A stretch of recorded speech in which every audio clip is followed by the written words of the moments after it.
Welcome to ఉద్వి food and dots. మీరు మా ఛానల్ మొదటిసారి చూస్తున్నట్టయితే వెంటనే సబ్స్క్రైబ్ చేయండి. మా వీడియోస్ మీకు నచ్చినట్టయితే లైక్ చేసి షేర్ చేయండి. ఇవాల్టి మన recipe chicken keema. Chicken keema రైస్లోకి, రోటీ, చపాతీకి చాలా రుచిగా ఉంటుంది. మరి తయారీ విధానం చూద్దామా? ముందుగా పాన్ పెట్టుకుని 2 టేబుల్ స్పూన్ల నూనెని పోసుకోవాలి. నూనె వేడైన తర్వాత 2 మీడియం సైజ్ ఉల్లిపాయల తరుగు, 2 పచ్చిమిర్చి చీలికలను వేసుకుని వేగనివ్వాలి. 1/2 టేబుల్ స్పూన్ ఉప్పును వేసుకుని ఉల్లిపాయలు వేపుకున్నట్టయితే ఉల్లిపాయలు త్వరగా వేగిపోతాయి.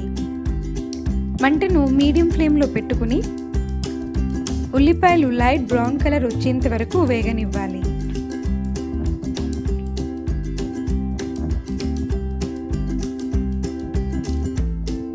అర టీ స్పూన్ పసుపును వేసుకొని మరోసారి మిశ్రమం మొత్తం కలిసేలాగా బాగా కలుపుకొని 1 నిమిషం పాటు వేగనివ్వాలి.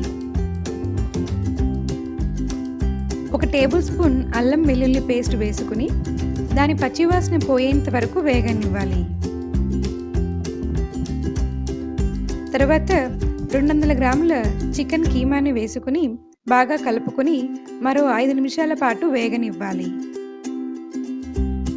చికెన్ ముక్కలు కొద్దిగా తెల్లగా వచ్చేంత వరకు వేపుకున్న తర్వాత 1 టేబుల్ స్పూన్ కారం పొడి వేసుకుని మరోసారి మిశ్రమం మొత్తం కలిసేలాగా కలుపుకోవాలి.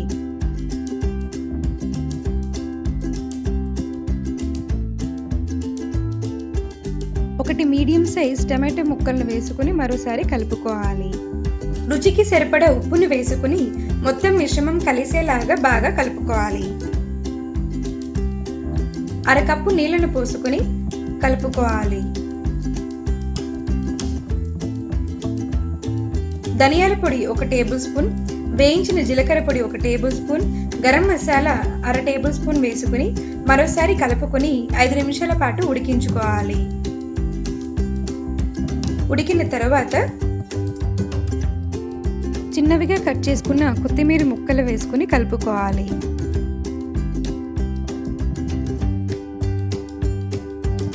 కట్ చేసుకున్న పుదీనాను వేసుకొని మిశ్రమం మొత్తం కలిసేలాగా కలుపుకొని ఉడికించి పెట్టుకున్న పచ్చి బఠానీని వేసుకొని కలుపుకోవాలి. 5 నిమిషాల పాటు ఉడికిన తర్వాత సర్వింగ్ బౌల్ తీసుకొని సర్వ్ చేసుకున్నట్టయితే ఇవాల్టి మన special recipe chicken keema ready అయిపోయినట్టే. ఇంకెందుకు ఆలస్యం, మీరు ఒకసారి ట్రై చేసి మీకు ఎలా కుదిరిందో మాకు కామెంట్స్ రూపంలో తెలియచేయండి. ఈ వీడియో మీకు నచ్చినట్టయితే లైక్ చేసి షేర్ చేయండి. తప్పకుండా సబ్స్క్రైబ్ చేయండి. Thank you for watching.